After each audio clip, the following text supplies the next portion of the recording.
Well, hello, everybody. It's good to be back with you again this week. This is episode number 2 of the Faith in Whatever podcast. We're coming to you live on a Super Bowl Sunday out of Marion Ranch Records. I'm Josh Carmen, moderator extraordinaire, and I'm joined today by 2 of our new panelists, and that we're going to be meeting together every week, and we're really excited about this newest addition to our team. Back with us from last week is one James Ewell. That's me, the 6th guy. There's 6 of me. And then joining us today for the first time for what will hopefully be a long and successful run is a gentleman by the name of Garrett Gerhart. Hello, everybody. Glad to be here. So, like always, we wanted to just kind of start off with what we've been doing this week. And Garrett, if you would, go ahead and start us off and then just take a minute to introduce yourself before you kind of segue into, the things you've been doing and what's been going on. Yeah, so on this episode 2, I'm excited to join. Last week, I had a meeting with some leaders for an adult winter camp. I am a youth pastor here locally in Southern California. That's my day job. Also in charge of a lot of the communication aspects of the church, videos and things like that. So that's why this is your first YouTube video for this podcast. What's up, YouTube? So I do some YouTube video stuff and some other things kind of geared towards students and things like that. Right now, I'm currently pursuing a master's in communication and leadership and new media to kind of do more of this kind of stuff. And really, kind of my passion is really to see the church better communicate and everything that it does. What he doesn't know is we're just making him get that education to make our podcast better. Right. That's specifically why he's getting that requirement. He thinks it's for him. He's very wrong. Well, great, man. We're really excited to have you aboard and a part of this. We're really looking forward to kind of the nuance and the further discussion that you'll be able to bring. So, James, how are you and what have you been up to this week? I'm doing well. This has been a good week. Also, you can find me at James Ewell on Twitter. And Ewell is spelled Y-U-I-L-E. Get used to that. It's misery. But this week, this is something I actually wanted to talk about last week, but I bet money to myself that Josh would want to talk about this for what he's been doing, and then he didn't. So now I'm going to do it this time. All right. The Serial Podcast. Oh, nice. So good. So good. I don't know what that is. It's, man, there's a major part of your life missing right now because you're not listening to it.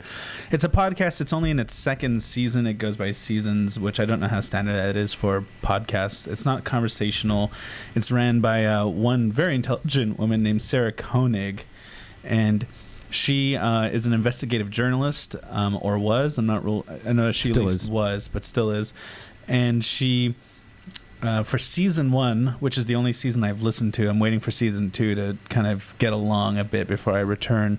But in season 1, she follows the case of the murder of a young woman named Hay. And when it went to court, the person that they found guilty of her murder Adnan Syed. Was Adnan Syed. A real case. Yeah, real this happened case. In Baltimore in 1999. Okay. And 15 years later, she's going back over the entire court case, all the evidence, interviewing all kinds of people, following leads that the prosecution or the defense actually didn't follow. Right, that they just decided they didn't have the time for it, or it wasn't a good lead to follow or something. And she kind of just goes back over it, and it is mesmerizing. It is an amazing, amazing podcast, that first season. And put it this way, Josh told me about it a few times, and I blew him off on it. I mean, I was polite and said, yeah, I'll check that out, but I had no intention of checking it out. Standard. And then one Friday night, he said, listen to it now on your way home. Just do it. I'm like, oh, all right, okay, I'll do it. By the Wednesday after that Friday, I had finished season 1. It was incredible. I was completely wrong. It's 12 hours of listening, by the way. # Josh was right. So now I do remember you telling me about it. And you thought it was crazy that I'd never heard of it. And I'm not sure how much I'm into serial killers, but if I was, I'm sure it'd check it out. It wasn't a serial killer. It's called Serial, the podcast. So he's accused of committing one murder. But what's interesting, I was actually going to talk about that this week for what I've been up to, because I don't know if you actually know, but they've actually reopened his case. Yeah. So they reopened his case last week, and now she's doing updates as they happen in court. And so it's this very weird play-by-play that we get to be a part of as the listener, and it's pretty enthralling. But even I'm 6 episodes into her 2nd season, which is caught up in current there, and she's doing the Bo Bergnam case, the guy who ran off and committed a Dust 1 in 2009, I believe, when they were in Iraq. Is either Iraq or Afghanistan. So it's a truly amazing podcast. You definitely need to check it out. So. Yeah. By the way, for listeners, cereal is SERIAL in this case, not like cereal the food. And it's excellent. It comes with high remarks from me. I would listen to the podcast about cereal the food, though. Yeah, that sounds pretty good. Just saying. So what have you been up to, Garrett? Right now, I'm reading a cool book series called The Expanse. It's sci-fi. So I found out that I like sci-fi, but only a specific type. So it's called what they call hard sci-fi. Best example would be like The Martian. Oh, okay, got it. Like hard science. Hard.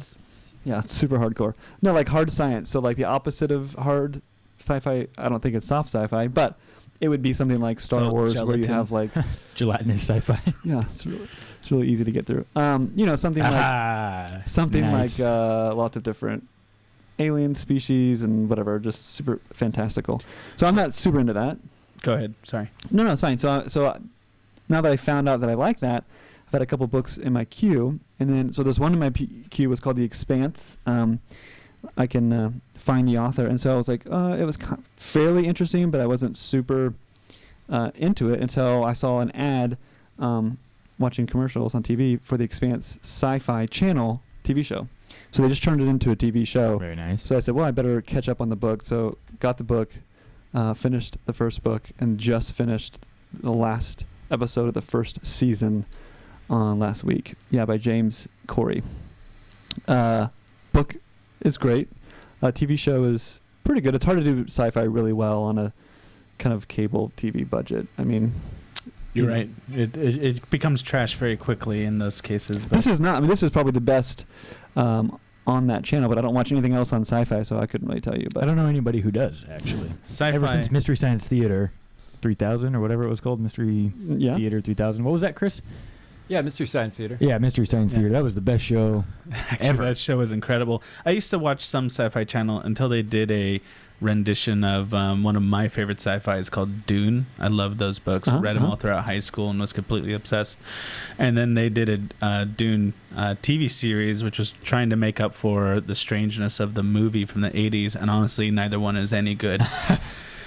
So it's sci-fi's touch and go, right? So you can say, hey, I like sci-fi, and someone could list off 350 books that you've never heard of and would have no interest ever watching, right, or reading. Yeah, that's true. Well, this week has been an interesting one for myself. I guess I'm the only one here who's like super into sports, but I've been keeping up with Super Bowl 50, and it starts in about 18 minutes from now, which is pretty interesting. And that's how committed we are to this podcast and to you guys, the listener. That's how much we care, and we want to be able to inundate you with just fantastic information about faith and whatever. That's our podcast name. And so I've been kind of keeping up with the Super Bowl hoopla all week, and I'm pretty interested to see how this actually transitions out, because we have this huge dichotomy that's kind of been presented. And this will help us actually transition into kind of like our first news category for the day as we jump into that segment here. The Super Bowl itself is pretty entertaining. Obviously, it garners millions and millions of viewers every year. The ads are insane. The revenue for like a 30-second commercial now is well into the millions of dollars, right?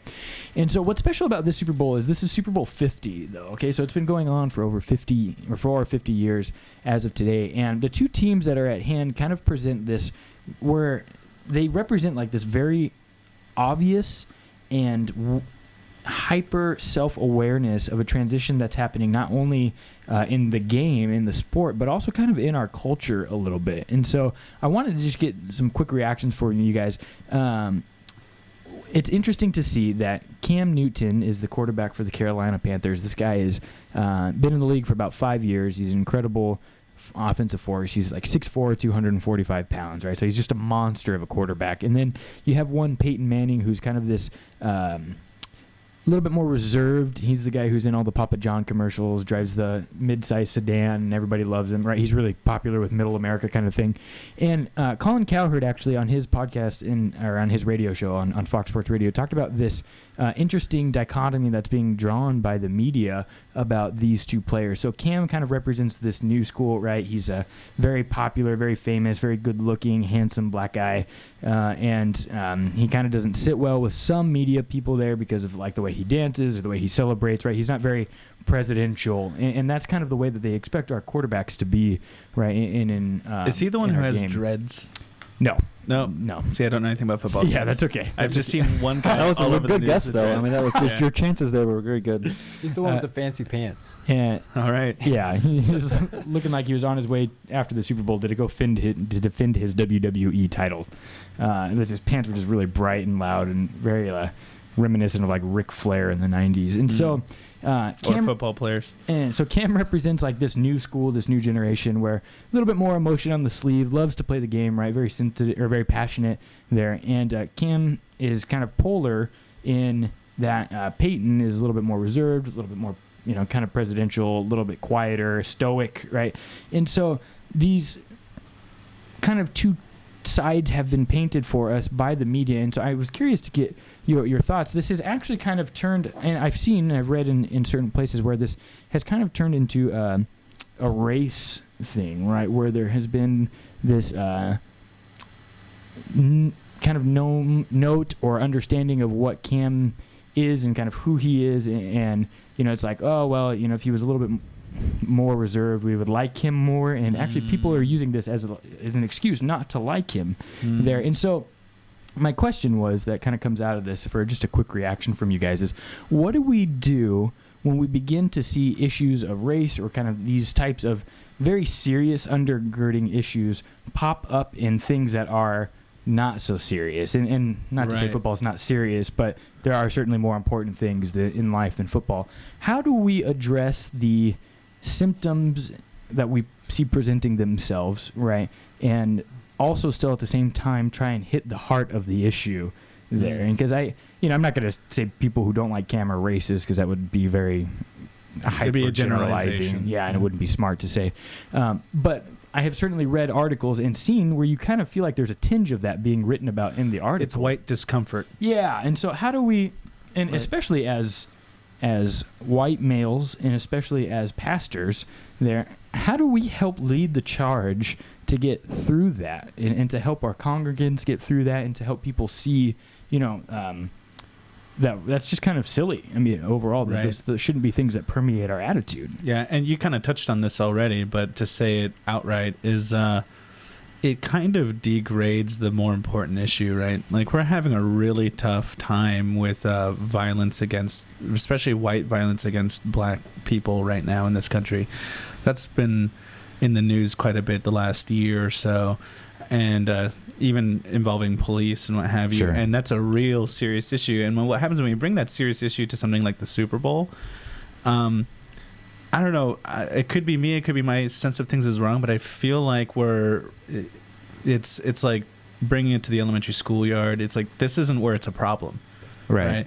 There's a real problem. It's a serious problem. With the Super Bowl, it's just supposed to be a fun game. Have fun. I don't even watch the Super Bowl, but I know what it's supposed to be. Oh my gosh. I don't watch football. It's supposed to be fun. The people who care about it the most should be the guys playing it, and the rest of us should be having a great time watching it if we want to. And it should be compulsory. Or in the case of my wife, she loves the Super Bowl for all the commercials. Right. As do most Americans. Who admit it. Yeah. And so it kind of it ruins the real issue at hand, I say, when we bring it into this context. And I think a lot of this just has to do with there's a terrible habit we have as white people where we can't respect somebody of another race just as a people. I'm not speaking about any individuals, but like kind of as a national voice. You're generalizing all white people? Well, this is something I see happening. Obviously, all generalizations, are defeated with exceptions. But so we have a hard time accepting, especially black men, if they don't act like white people. Sure. The way we perceive white people, at least, as if our culture or whatever is white culture is some sort of superior culture, which is a lesson we should have learned a long time ago isn't true. So yeah, I mean, there's just I don't know. Those are my thoughts so far on it. Yeah, no, I mean, there's definitely cultural differences. I'm reading a book right now called Culture and Conflict, dealing with this ideas of racism and conflict interculturally. And yeah, I think, for a lot of privileged white, it's difficult to see someone who's really passionate about their other culture be involved in something that they also perceive as white culture. So it's obvious that professional sports is not white only. I mean, to be honest, the NFL... It's not even white dominant. No, right, absolutely. Yeah. I mean, other than maybe, leadership... Other than the quarterback position, actually. Sure, yeah. Quarterback, leadership, coaching, ownership, things like that is definitely predominantly white. But I mean, for a black person could be extremely successful in professional sports and be involved in those things and not really be... Probably, I'm assuming, not feel a ton of racism from within the community of professional football players, peers, coaches, managers, things like that. So I think it's almost like kind of like you're saying, it's almost from the spectator side, right? Right. It's the audience who are saying that, maybe not verbalize it like you said, but feeling uncomfortable to see someone who really is different than they are, celebrating in a different way, dressing in a different way, be so successful in something they perceive as something that they love to watch and enjoy, and they feel like it's their sport, Sure. Sometimes what's also at play in these issues is an economic difference, right? Where, I'm going to speak on something I know very little of and I could learn a lot about. But I had a pastor friend who ministered to a community in San Diego, and he told me this, and so this is sort of an anecdotal story that I found very interesting from his lips, that he can get a poor white church and a poor black church to worship together and to be a community together, and that's not very difficult. And he can do the same thing for a more wealthy white church and a more wealthy black church, just in general numbers here, like the people going to these churches to worship together and to work together, do mission together, whatever. He can't get them to cross economic boundaries. Even within their own culture? Yeah. He says that's immensely more challenging. And I think sometimes, not all the time, and I'm treading waters where I have a lot to learn, of course, sometimes what's happening is we have a certain culture that's being represented from one race, but it's actually more about lower socioeconomics in this particular case. And then we have like what we're perceiving as a counter-white culture when it's actually a white culture that's a white wealthy culture. Right. And whereas people of lower economic status, such as myself most of my life, being white, like I've never had any of those feelings, but it's really an economic challenge that we're dealing with, but we perceive it racially. Right. Yeah.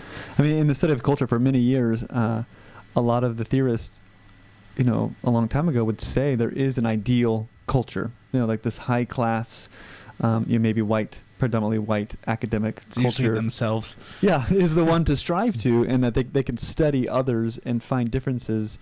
But if someone wants to become a studier of culture, then they better come into the predominantly white academic culture to do that. Right. It's from a position of their culture is superior by the single fact that they're studying other cultures. Yeah, the Ivy League culture. Right, sure. Yeah, so it's certainly interesting to kind of watch this, and I think you're right, James, in the sense that it is spilling over from serious issues, and it's kind of starting to make its way into less serious topics of the idea of sports and the Super Bowl and whatever. So it's just an interesting element to be aware of going into this, Right. Super Bowl 50 year. And I would certainly say that as a culture, we've progressed a long way since even Super Bowl I. I mean, you can probably see the exponential growth if you compare culture of There was like 20 guys at the first one, maybe? And no, still the same game.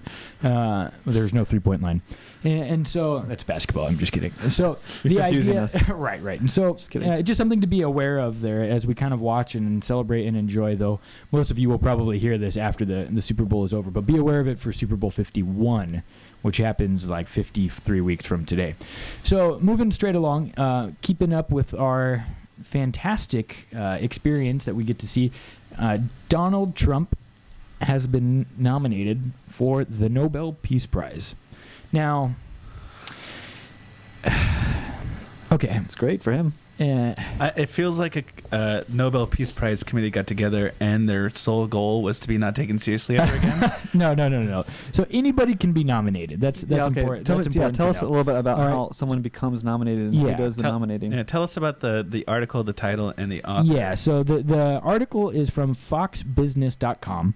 Okay, it's written by an Elizabeth Chmurak. Elizabeth Chmurak. Chmurak? Chmurak. I probably butchered that. And the title of the article is "It's No Joke. Donald Trump is a Nobel Peace Prize nominee." So the person who nominated him has been anonymous there, and they said obviously on average they receive about 200 or so, give or take, nominations every year. Okay, but from who nominates them? Oh, people can write in anyone there. Yeah, and so this one says. Well, I mean, I'm certain there are. It seems like there are certain like specified people within the community. Did the nomination letter mention 2 Corinthians? No. But what it did mention is that this person that she's interviewing, there, Harbinger, says the anonymous U.S. nominator selected the GOP frontrunner for, quote, his vigorous peace through strength ideology used as a threat weapon of deterrence against radical Islam, ISIS, nuclear Iran, and communist China, unquote. I don't know what to do with this. So, just what are our thoughts? Peace through having the bigger gun. Yeah, what is your definition of peace? It's like just tread lightly and carry a big stick, right? It's just, but like a less valuable version of that. So I mean, I don't think he's gonna win. I hope he does. Well, I don't know if I hope he does or doesn't win. I mean, if he becomes president, he'll win. But has he done anything worthy of the Nobel Peace Prize? Or let me put it this way. Aren't there easily millions of others who deserve it more than him? Well, I mean, I want to give this a fair shake, right? So it's very clear that in linguistic evolution, words take on new meanings, right? Words come to mean something that they did now that they didn't necessarily then. So is peace one of those words? Has peace expanded, or has there been some type of new denotative definition or connotative definition associated with it that it didn't have that I'm aware of prior to? Or I mean, what makes him worthy of? How do you spin that to make him worthy of a? Well, that makes sense too. I mean, let's be fair again then. So the Nobel Peace Prize isn't always just about peace, right? There's peace prizes for science, peace prizes for all kinds of things, famously not math.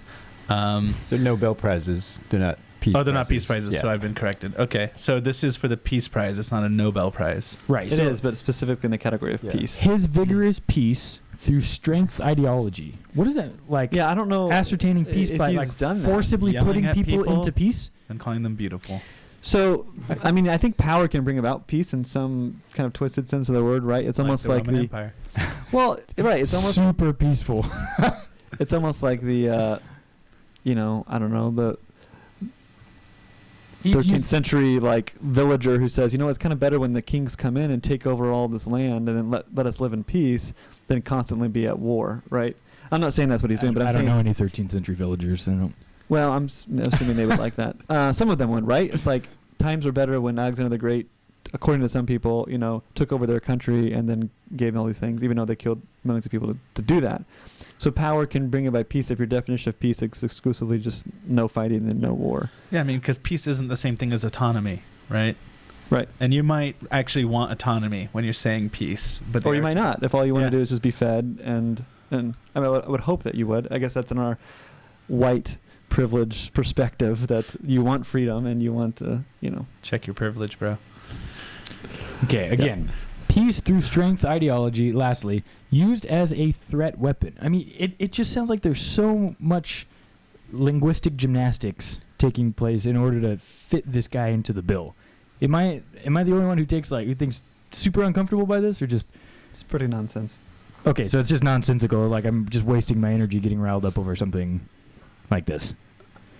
Is that where we're landing? On the one hand, you can't blame the Nobel people for a nomination. There we go. There's the word. Fair enough. But you can't blame them if he wins, so that will be a discussion for later. And maybe the better question here is, how many people are actually happy about this nomination? I have a feeling that, as shocked as I am, I bet there's a lot of people that I know think he one deserves guy. it. I know one person. Do you really? Yeah, I know one person who's a fan of this. I don't know if you can get a Peace Prize for just having ideology. Okay, but Obama did it, right? For becoming a president. Right, and even that one Which was weird to me. super I agree. odd. Yeah. Just didn't Like, what make has sense. he done? At that point, The- at least, the because he got it article- real quickly. He should there a have definition? He should have won that Nobel Prize for killing Osama for sure. Like that totally wins you the I don't prize. think he killed him. I think he was in his bedroom, like texting or something. All right, so the article goes on to Still say, Team 6. throughout his presidential campaign, Trump has vowed to, quote, cut the heads off ISIS members, unquote, and suggested a ban for Muslims entering the U.S., which received international backlash. I just don't know. I just don't know what to do with this. It's like, okay, I can't. Just ignore him. This is why he keeps growing. Everyone Right. needs to stop talking about But it. what is interesting is that he did lose that Iowa caucus, which I'm pretty excited about. Although Ted Cruz is not any better there. I don't know how to feel about that. one. Talking about candidates, I've believed for a while now that They're all liars. no. Well, I that, mean, yes. When it comes to voting for a candidate, that you should have one vote and you should be able to spend it as a positive or a negative. So positively vote for somebody. I want this person to be Or president. I don't want them to be president. Or spend it as a negative and take one of their votes away. Wow. Just because honestly, I don't want to vote positively for anybody right now, but not Trump though. I'm all about that. Yeah. Chris, who was the quote that said the best argument against democracy is talking to the average voter? I don't remember. It was someone like Churchill. or Yeah, something okay, like that's what I 5-minute thought. conversation. And that sounds totally true. But there's also the quote that democracy is the worst form of government except for every other kind ever tried. Yeah. So anyway, that'll just be something to watch. I mean, I brought it up because I know we touched on the Iowa Is there a next caucus last stage week. where they will review potential nominations, 10 of them, and narrow them down or something like that? There will be more kind of on this. But have you ever looked at people who have won the Nobel Peace Prize? Yeah, I was wondering what they even mean by no. I mean, like, it's such a political list. Yeah, I'm sure. It's kind of ridiculous at this point. and they got a great speech, Nobel Peace Prize. Thank you. The mystery surrounding Trump's nomination won't become clear anytime soon as the name of the nominators, Elizabeth Schumark writes, and other details about nominations cannot be revealed until 50 years later. So when we're doing this Interesting. podcast in 50 years, okay, when I'm 75, I'm coming back to this story, And, yeah. and we're going to hash it out. And it'll find out that Donald Trump nominated himself. He's so mad. All right, so the last thing to touch on today from scientificamerican.com by Rachel Retner. Researchers have identified a gene that increases the risk of schizophrenia, and they say they have a plausible theory as to how this gene may cause the devastating illness. So basically, what happens, the schizophrenia risk gene called C4, appears to be involved in eliminating the connections between neurons. So it's a process called synaptic pruning, which usually happens in the early teen years. So this is why the onset or the break happens around the age of 19, right? Because that C4 gene gets too manipulated or things happen and they either cause too much pruning or it kind of screws up the pruning process there. And so further research, she writes, is needed to validate the findings. But if the theory holds true, the study would mark one of the first time that researchers have found a biological explanation for the link between certain genes and schizophrenia. It is possible that one day a new treatment for schizophrenia could be developed based on these findings that would target an underlying cause of the disease instead of just the symptoms as current treatments do. So the question out of this is knowing that these genetic causes or there's some genetic balance, or imbalance that causes schizophrenia to happen. We oftentimes talk about mental illness in this country, particularly around gun shootings, right, and mass murders and things like that. Though, to be fair, there has been pushback from the mental health community, the mental health professional community, to say that oftentimes it's like 90% more likely that a person who has a mental illness will be the victim of severe crime like that as opposed to the perpetrator there. Yeah. And so I do want to make one distinction very clear when we're talking about this. Anybody who would be willing to murder that many people has some type of mental disturbance going on. Clearly, something's not right there. I mean, I think we would all agree to that. But it is important to make the distinction. I would actually contest that. Yeah, I mean, it might not be diagnosable. Go ahead. Well, I mean, Is that a word? I'm not trying to get overly political, or that's not the point of what I'm going to say, but we hire people called the military who are trained to kill all the time. I have friends who are military people who are very normal people, but they were professional killers, sure. Essentially. I mean, maybe argue for the noble cause, whatever. I'm not trying to bash the military. That's not my point. My point is, what we don't like is when it's out of the wrong context. It's in the wrong context, right? Murder in the context of military is not a question, is it? But I mean, yeah, I would say it's a question. Right, and that's a huge important distinction. It just depends on how you feel about who got killed. Right. I mean, so, if it's your dad that got killed by a U.S. soldier, you'd probably call it murder. And if you're the U.S. soldier or just on our side of that, whatever that war is, we'd probably call it killed or something else. Even when our soldiers die overseas, we don't say they were murdered. I think that's got a lot more to do with just the language we use in the military. There's a lot of interesting terms we use and don't use in American military. I can't remember which branch, but there's one branch that's anyways, I'll get past that. But the point being is that when we really think it through, there are contexts in which killing is acceptable, especially when it comes to, let's say, executing people who've committed crimes and have been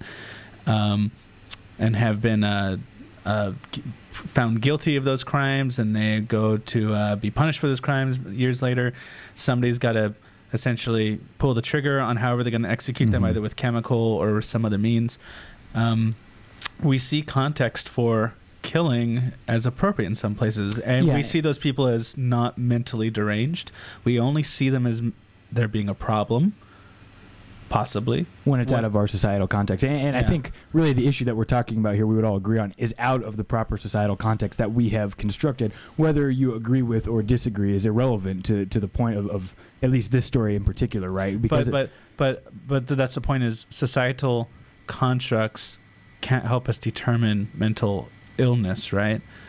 Like, if somebody's working outside of our societal construct, that doesn't immediately mean they are mentally ill. What it could just mean is they reject our societal construct and do so intelligently, maybe, right? Yeah, that's a good point. I mean, they could just be extremely upset and angry, and their ability to control that is less than which is why the next person. Which is why our law, a good friend of ours would have reminded us, who went to law school, is finishing up law school, for the most part doesn't do law based on right and wrong, but on legal or illegal. Right. So they don't have moral questions for the most part in the actual like execution of law, in doing law. What they do is they ask, is it legal or not legal? I still can't help but think that somebody who's willing to shoot up a school full of children has some type of issue. There's something wrong. I would agree. I would agree that I don't like that person. That person is a terrible human being to me. Okay, but that's fair. I'll meet you in the middle there. But to say that it's good. Mental illness, I'm not sure. Disturbance. There could be times when it's mental illness. I'm not saying that can't happen. What I'm saying is I'm not sure if that can be an umbrella that we throw over every one of those instances. Yeah, that's a fair point. So then, how do we, as Christians, right, or even as pastors there, what is the appropriate look? I know in some faith traditions, ones with which I'm very familiar, this idea of if you're having problems with depression, or if you're having problems with you need to pray harder there, or you need to work harder to believe in Jesus better, or you're not trusting God enough there. In 2016, how do we kind of tear down this stigma? Or do you think it's a stigma that needs to be reinforced, or should we keep that kind of faith tradition going? How do we deal with that issue of people who are like in faith tradition, specifically within the Christian umbrella, that talk about if you're having problems with depression or anxiety or whatever, you're just not believing in God enough, right? You're not trusting God enough to heal you of your blah, blah, blah. If you go and get help, if you go and get like antidepressants, or if you, whatever it is, right? So as pastors, what do you think is required to help move us beyond that? Or do you think we should actually stay and keep reinforcing that in terms of that belief system there, that setup? I know those people are out there that believe that, your depression is just your inability to understand what God's truth about you, Sure. I've never met them, but yeah, I mean, I think there's definitely that underlying kind of almost judgment that someone's disorder can be fixed through prayer and through reflecting on God's word for you. But it's pretty naive, I think, because, I mean, in so many cases, even with brain scans of somebody with a mental disorder that's been diagnosed, there's a vast difference in the way that their brain chemistry is and the way that their synapses function or don't function, a bunch of different things. So it's kind of, I think it's just kind of silly and naive and not really truly understanding mental illness. And the fact is that even this article would say that, it's obvious that we don't really understand a lot about mental illness.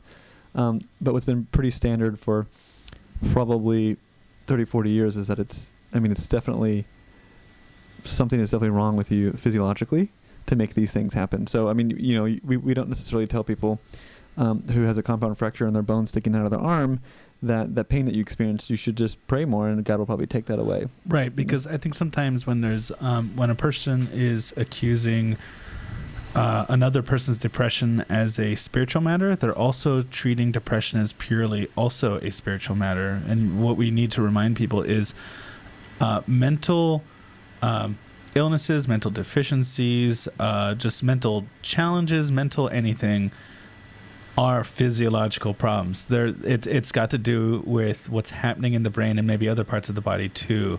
We're not all clean slates working with the exact same bodily gear, right? Mm-hmm. And so it's more than just a spiritual matter. It's a health matter. To bring some context to this conversation, you reminded me of an old article I read a long time ago in the LA Times. It's called, if you want to look up the article, it's called Father, Son, and Holy Rift, written by Christopher Goffard about Pastor Chuck Smith when he was still alive, and his son Chuck Smith Jr. Chuck Smith Jr. was kind of famously or infamously, I don't know how to say that, pushed out of the Calvary Chapel movement, right, because he openly expressed that he dealt with depression and dealt with it pastorally and honestly, and that went against many Calvary Chapel's leaders' perspective of that depression is, they believe there was evidence that you don't have the Holy Spirit. And he but against that. And so they pushed him out. I don't even think, may not know the history well enough.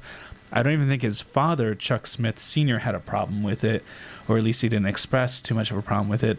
But the rest of the leadership kind of did what they believed they had to do to push out his son, despite being just Chuck Smith Jr. And if you know anything about Calvary Chapel, Chuck Smith was, one step away from being a golden god to them. They loved him, right? Mm-hmm. So, yeah, there is a context here. There's a conversation here about, in Christendom, about the place and the perspective of things like depression. And like I said just a moment ago, we have to remind people that this is a physical health problem. Right? Just because you can't see a bleeding wound doesn't mean it's not a physical health problem. And if we can kind of get that across first, then we can start working with this issue.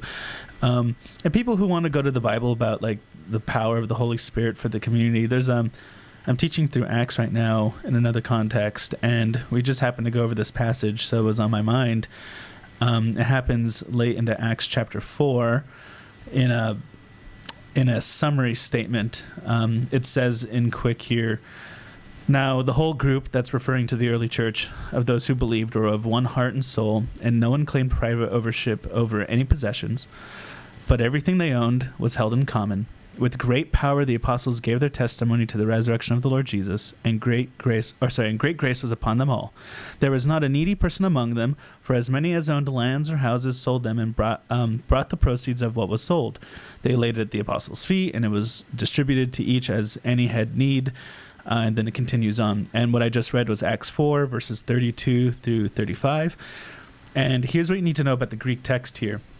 This passage makes a great deal of sense if you have one word supplied that often English translations leave out.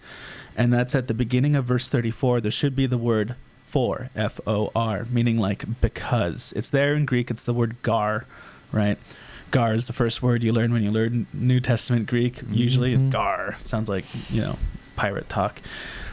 Now, if you it sounded like Garfield. So now if you supply that, here's the logic of that passage. It says, starting with verse 33, "With great power the apostles gave their testimony to the resurrection of the Lord Jesus." and great grace was upon them all. Now, why is that? Because there is not a needy person among them. Now, why was that? And this for is an English text, because as many as owned lands or houses sold them and brought the proceeds of what was sold. So now what's my point here?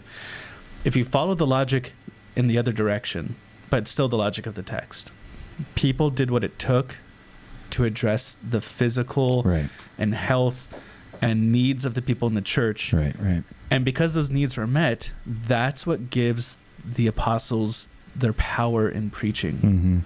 Mm-hmm. And therefore, what is Luke, who's the author of Acts, what is he trying to say? He's saying at the basis of the health of the church is people meeting each other's needs.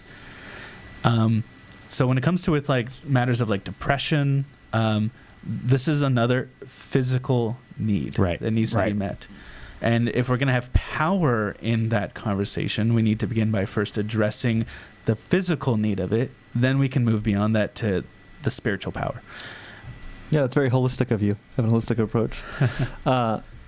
Here in Southern California, Saddleback Church, they kind of had that approach, I think, with a lot of what they do. I mean, they, on their website, there's even tabs for, mental health and physical health and spiritual health, and I think, I'm not sure their biblical basis to that, but it seems to be probably a pretty healthy approach nowadays to help people really have transformational lives and living life to the fullest, that Christ calls us to. Ignoring someone's physical disease, no matter what it is not going to allow them to experience the life that God has for them, especially the support of other Christians. I remember in my last community that I was pastoring, we had a fairly high percentage of suicides and overdoses for the size of our community. And as a church, we wanted to do something about that. Is that because of the snow? Probably. Unfortunately, some of the areas that have seasonal affective disorder and things like that, I think it's more common. So we partnered with a non-Christian, nonprofit organization called Minds, Mental Illness Needs Discussion, and we decided to hold a workshop at our church for people to come and learn about mental illness. So interestingly enough, it was highly attended by teenagers who weren't really all that vocal about something must change. They were just bummed that their friends were committing suicide. Yet the adult population was very upset and really wanted to see something happen. And yet, statistically, the adults didn't really come and attend that. And so, and for this organization, we've never really even have churches don't necessarily want to partner with us that much.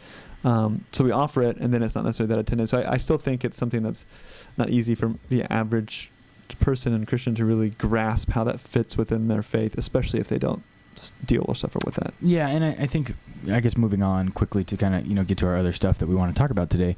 Dave Mira, the BMX bike champion, just committed suicide last week. He was 41 years old, right? Had a wife and kids. He had some sweet video games on PlayStation.